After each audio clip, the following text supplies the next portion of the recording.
దేవరకొండ వెంకట బాల సుబ్రహ్మణ్యం గారు వారి గురించి చెప్పడానికి ముందు, ఆ పుస్తకం గురించి చెప్పడానికి ముందు, మనం ఇక్కడ ఎందుకు కలుసుకున్నాం, దీని లక్ష్యం ఏమిటి, మనం ముందు చేయబోయేటువంటిది ఏమిటి, దాని గురించి కూడా కొంత ఆలోచించుకుందాం. మనం సంవత్సరాల క్రితం భరత భూమిలో భారతము అని మన దేశానికి పేరు రావడానికి, భా అంటే ప్రకాశం, జ్ఞాన ప్రకాశం, దానిలో ఆసక్తి కలిగినటువంటి దేశం భారతదేశం అని పేరు రావడానికి కారణం ఏమిటంటే వేదాలు.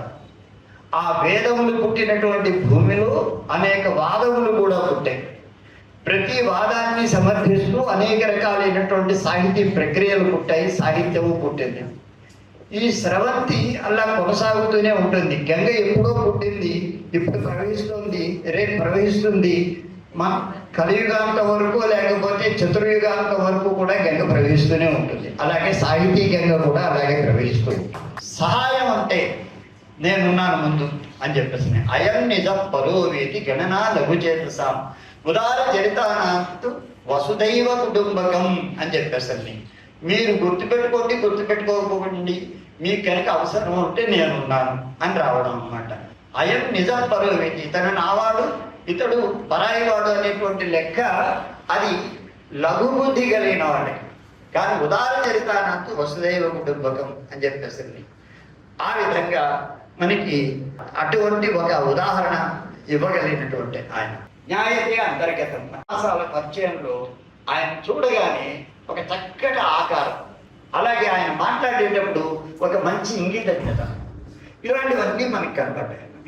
కనబడిన తర్వాత అప్పుడు ఈ పుస్తకం ఆయన నాకు ఇచ్చినప్పుడు ఇందులో ఒకటేమిటంటే వారి యొక్క తండ్రి గారి తరం, వారి తరం, వారి యొక్క సంతానం యొక్క తరం. నా తరం కాదంటూ ఉంటాం మనకి ఏదైనా పని చెప్తూ ఉంటే పెద్దవాళ్ళు, కానీ అలా కాకుండా 3 తరాల గురించి స్పృశిస్తూ చెప్పేటువంటి సమయంలో మనకి సాధారణంగా ఏంటంటే ఉమ్మడి కుటుంబాలు అనేటువంటిది పెద్దలందరూ చెప్పినటువంటి విధంగా ఇప్పుడు అంతరించిపోయి మనకి ఎవరికి వాళ్ళే వేరు కుప్పట్లు పెట్టుకునేటువంటి పరిస్థితి ఏర్పడుతూ ఉన్నారు. బట్ ఈ సమయంలో అటువంటి రచనలు కనుక చూస్తే సమకాలీనమైనటువంటి ఒక జీవనాన్ని మనం గమనించడానికి ఒక మంచి మార్గం కనబడుతుంది అన్నమాట.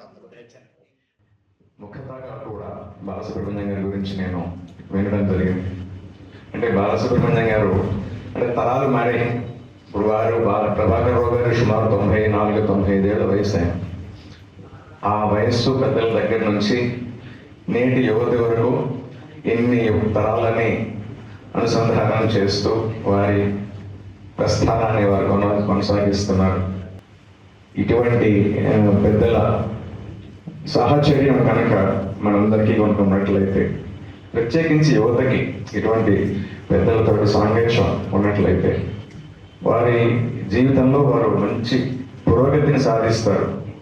ఒక పరీక్ష రాయటమో లేదా పరీక్షలో ఎన్ని మార్కులు తెచ్చుకున్నామో, దాంతో ఏ సీటు సంపాదించామో, ఆ సీట్ తోటి ఏ ఉద్యోగం వచ్చింది అనేది దానికంటే కూడా ఒక మనిషిగా మనం ఎంత ఉన్నతిని సాధిస్తున్నాము అనేది కనుక ఒక కొలమానంగా తీసుకున్నట్లయితే, ఇట్లా వచ్చే ఆనందం కంటే కూడా, ఇలా వచ్చే ఉన్నతి కంటే కూడా గొప్ప ఉన్నతి మరొకటి ఉండదు అని చెప్పే విషయం మన యువత గ్రహించినట్లయితే వారి జీవితం చాలా మంచి మార్గంలో నడుస్తుందంటారు. ఎటువంటి ఆశ్చర్యం లేదు. ఇప్పుడే మన కేవీపీ రామచంద్రరావు గారు మన దేవరకొండ బాలసుబ్రహ్మణ్యం గారు రచించిన పుస్తక ఆవిష్కరణ సందర్భంగా పంపినటువంటి సందేశాన్ని నేను చదువుతూ ఉన్నాను. మిత్రులు, దేవరకొండ బాలసుబ్రహ్మణ్యం గారు నాకు చిరకాలంగా పరిచితులు. నాకు స్వర్గీయ వైఎస్ రాజశేఖర రెడ్డి గారికి ఆప్తులు. ఆయన రాజకీయంగా కూడా చురుకుగా ఉండటంతో గత 3.5 దశాబ్దాలుగా వారి జీవనాన్ని పరిశీలించే అవకాశం నాకు కలిగింది.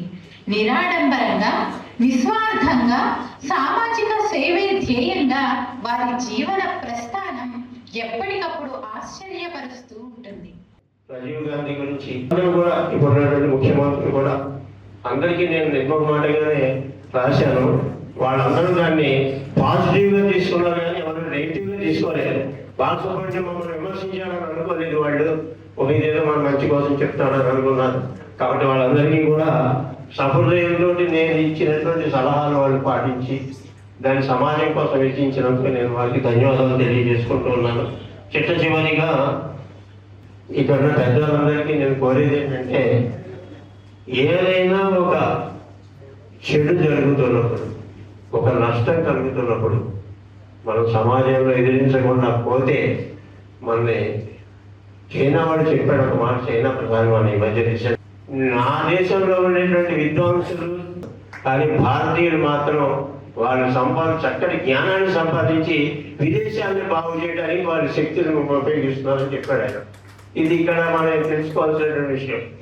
స్వచ్ఛ భారత్ అనుకున్నా ఇంకోటి ఇంకున్నా ఇప్పటికైనా తెలుసుకున్నటువంటి యువత అమెరికాలో ఏదో ఉంది, రష్యాలో ఏదో ఉంది అనేది కాకుండా మన మాతృదేశానికి మనం చేయడానికి ఇప్పుడు ఉన్నటువంటి యువత ముందుకు వచ్చి మన ఇల్లు ముందు మనం బాగు చేసుకునేటువంటి ప్రయత్నం చేయాలనే ఈ సందర్భంగా నేను మీ అందరికీ కోరుకుంటూ, నాకు చాలా చిన్నప్పటి నుంచి ఒక విధంగా మేము చుట్టారికం మా ఇద్దరి మధ్యలో.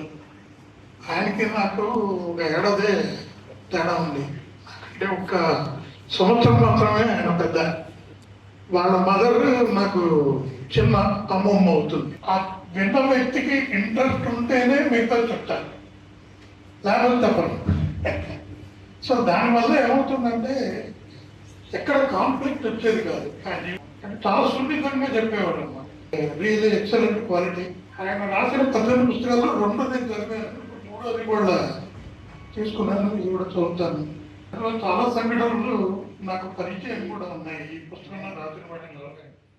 మొబైల్ ఫోన్కి బాగా అడిక్ట్ అవుతున్నాం, పిల్లలే కాదు పెద్దవాళ్ళు కూడా. మా కాలేజీలో కూడా నేను చూస్తుంటాను, పాపం చాలా మంది పిల్లలు దానివల్ల చాలా సమయం వృధా చేసుకుంటున్నారు. లేకపోతే ఇంకా వాళ్ళ భవిష్యత్తు ఇంకా బాగుంటుంది. దీనిలో భాగంగా మనం ఏం చేయాలంటే బుక్స్ చదవాలి, ఇలాంటి బుక్స్ చదవాలి.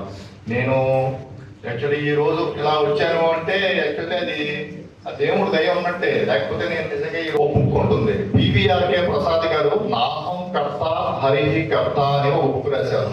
ఆయన టీటీడీ ఈఓ చేశారు, చాలా ఇతర పొజిషన్లు కూడా చేశారు. ఆ బుక్ ఖచ్చితంగా చదవని తెలుస్తుంది. మనిషికి కావాల్సింది నాలెడ్జ్ ఈజ్ పవర్ అన్నారు. ఏ రంగంలో ఎంత నాలెడ్జ్ ఉన్నా, అన్ని రంగాల్లో నాలెడ్జ్ ఉంటే వాళ్ళ నాలెడ్జ్కి పవర్. ఆ పవర్ అంటే ఏంటంటే ఏదో అధికారం అని కాదు, నువ్వు సమాజంలో ఒక వ్యక్తిగా, సమాజాన్ని నిర్దేశించేటువంటి ఒక వ్యక్తిగా, సమాజానికి మార్గదర్శకంగా ఉండడానికి అవకాశం ఉండేటువంటి విషయం. సాయిగారి ఆలోచన కానీ యువతని పిలిచారు సభకి, మీకు ఆశీస్సులు. చక్కగా ఇట్లాంటి కార్యక్రమాల్లో మాత్రం దయచేసి పాల్గొంటూ ఉండండి. విజ్ఞాన వికాసాలని ఇట్లా ప్రత్యక్షంగా మహోన్నతుల వ్యక్తుల్ని టీవీలో చూడటం కాదు, ఎదురుకుండా చూడవలసిన సత్యాలను. ఈ గంట ఇక్కడ గడిపినటువంటిది జీవితంలో మీకు జ్ఞాపకం ఉంటుంది. యువతకి మీకు ప్రత్యేకంగా చెప్పారు, మిమ్మల్ని పిలవాలి ఇట్లాంటి దాంట్లో ఈ పక్షాలను తీసుకున్నటువంటి నిర్ణయానికి మన అంశయ్య గారు కూడా పాత్రదారు. అభినందనలు, సంతోషం.